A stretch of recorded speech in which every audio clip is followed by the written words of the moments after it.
Good morning. I will call to order this regularly scheduled meeting of the Executive Committee for the City of Minneapolis, December 3rd, 2014. I am Mayor Betsy Hodges, Chair of the committee, joined this morning by Councilmember Gordon, Council President Barb Johnson, and Councilmember Kevin Reich. We are a quorum of the committee, can conduct the city's business. We have 3 items before us today. 2 are consideration of new appointed positions, and 1 is a direction regarding paid parental leave. We will start regarding item 1 in the Human Resources Department, a new appointed position, Manager of Assessment Services. Good morning. Good morning, Mayor Hodges and members of the Executive Committee. Yes, we are here today to consider 2 new appointed positions in the Assessor's Office. The first position that I'm going to talk about is Chief Appraiser. It's been evaluated at 546 points and is allocated to grade 12. We request that you find that this position meets the criteria in section 20.1010, Council to Establish Appointed Positions, that you approve the positions as they will be described, and that you approve the recommended salary schedule for the position. This position has a range of $86,533 to $102,017.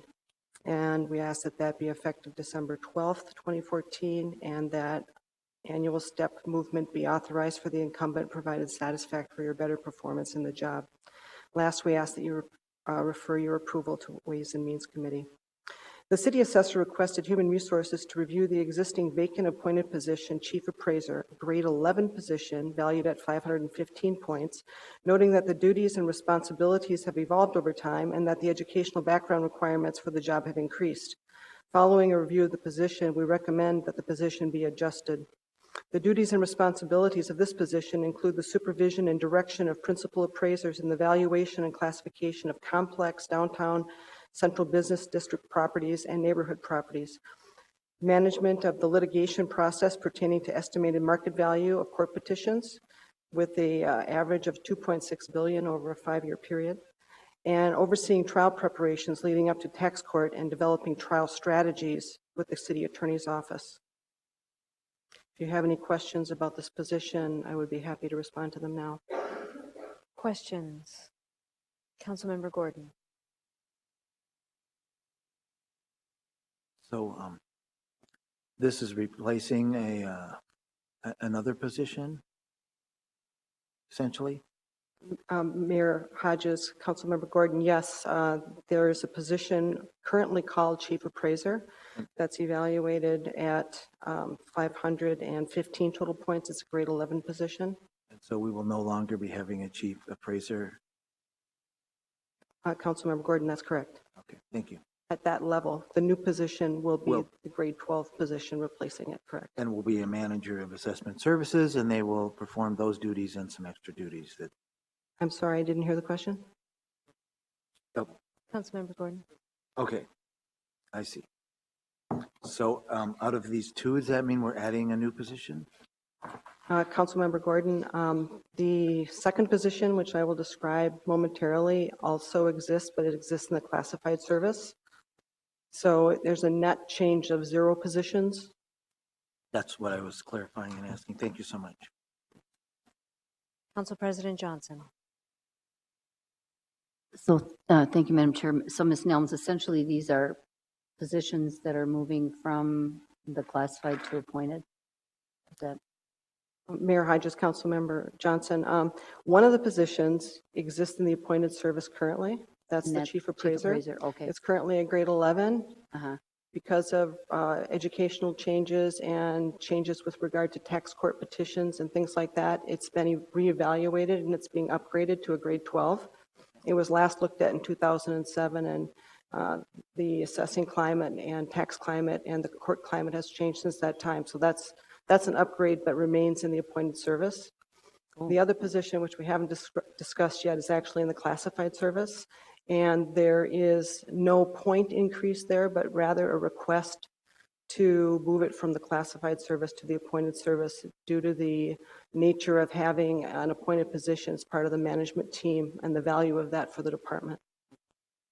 Just a question then, do we have an incumbent or an existing employee, or what's going to happen with that position? I'm sorry, I couldn't understand your question. Is there someone that's in this position now, and what will, they can apply or whatever happens? What? Mayor Hodges, Councilmember Johnson, my understanding is that for the chief appraiser, that position is vacant. I think that they have had somebody assigned to do the work, or perhaps a permit person for some period of time, but it's been vacant for over a year, and they're very much looking forward to having it filled. The second position is actually an impending retirement. Someone will be leaving shortly, and that position also needs to be refilled. Makes sense. Time-wise, too. Thank you. Other questions? We have essentially been talking about both positions, but if you wanted to speak specifically to the other, that would be great, and then we can probably take a motion on both since they seem to be related. Mayor Hodges, thank you. The second position under consideration today is called Manager Assessment Services. It's been evaluated at 558 total points at grade 12. The recommended salary range is $88,480 to $104,314. This position is really a combination of assessment and information technology position. The city assessor requested that we assess the impact that changes in technology and in assessing practices and regulations have had on this position. It's currently in the classified service, and it's currently evaluated at 563 points, a grade 12 position. So it's still remaining a grade 12 position. The position is responsible for directing the development and operation of the technology systems used in the city assessor's office, including the computer-assisted mass appraisal system. It will oversee and coordinate all data management functions of the department, including security, and will troubleshoot any software or hardware malfunctions. The position also develops all policies and procedures pertaining to the use and integration of department technology, developing the staff training manuals, and performance metrics used for all Minneapolis real and personal property assessments. Again, we ask that you approve the position, that you find that it meets the criteria to be an appointed position, and that you approve the recommended salary range as shown there and previously described. Questions about this or either position? Seeing none, I will move the staff recommendation of both item 1 and 2, both the new appointed position chief appraiser and new appointed position manager assessment services. Any discussion? Seeing none, all in approval, please signify by saying aye. Aye. Opposed, abstentions, that carries. Thank you very much, Ms. Nell. We will move on to item 3, the city coordinator's office, paid parental leave, directing staff to research options and report back to executive committee with recommendations. That's basically what the action is. There's been a conversation region-wide, and especially given the actions proposed by Mayor Coleman regarding St. Paul about paid parental leave, and there has been that conversation in the city of Minneapolis for quite some time as well. This would basically be a staff direction to ask the city coordinator and HR to research what are the options and what are the opportunities that we would have here at the city enterprise and report back to the executive committee. Questions about that? And I will move that staff direction. Questions? Councilmember Gordon. Thank you, Madam Mayor, and I'm very supportive of this. I just am curious about when we expect the report to come back. It seems like this is something that we could probably get back in the first quarter of next year. I notice there's no date on the staff direction, but I thought we could articulate that. And it looks like something in the first quarter would be good. I mean, so that's the understanding. And Mr. Cronk and Ms. Ferguson are both nodding their heads. Yeah, the expectation would be relatively early in the new year. So, Council President Johnson. Madam Chair, thank you. One thing that I've been somewhat interested in is, so I hope that as a part of this look, we look at sort of the overall policies around maternity leave, and so that I understand it better, not having been here when it was needed, but, some places use short-term disability for maternity leave, other places use sick leave and, leave, that kind of thing. And I'm just curious, and I have to admit I'm not up to speed as to what our current policies are and what other people are doing. So I hope as a part of the parental leave, we look broadly at this issue in a way that includes that other part of the issue. So I see Human Resources Ms. Ferguson nodding her head. So I really want us to look deeply, because I just think it's such a challenge for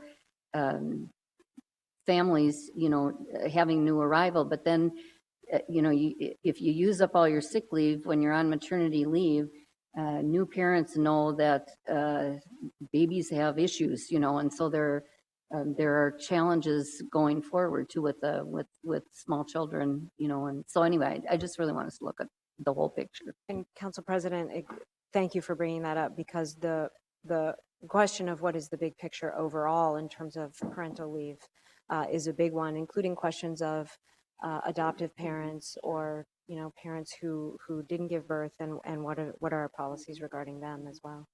Council Vice President Glidden. Thanks, Madam Chair. And I just want to say I'm supportive of taking this move. I think it's a good idea for us to always be refreshing our look at our policies and how we are best serving our employees and their needs. But there's also, I just want to mention, there's a competitive issue here. What is happening around the country? What is happening in the region? It's not just St. Paul. I know, I think it's Brooklyn Park has also adopted a policy, and other cities I know are considering this, as well as, of course, private sector employers. So we need to be doing this also to make sure that we are attracting employees, and that they will feel confident that they will get the benefits that they need to support a healthy lifestyle and working here. So thank you for undertaking this work, and we'll look forward to the report back. Further discussion on the motion? Seeing none, all in approval, please signify by saying aye. Aye. Opposed, abstentions? That carries. Thank you very much. Look forward to that report. Seeing no further business before the committee, we are adjourned.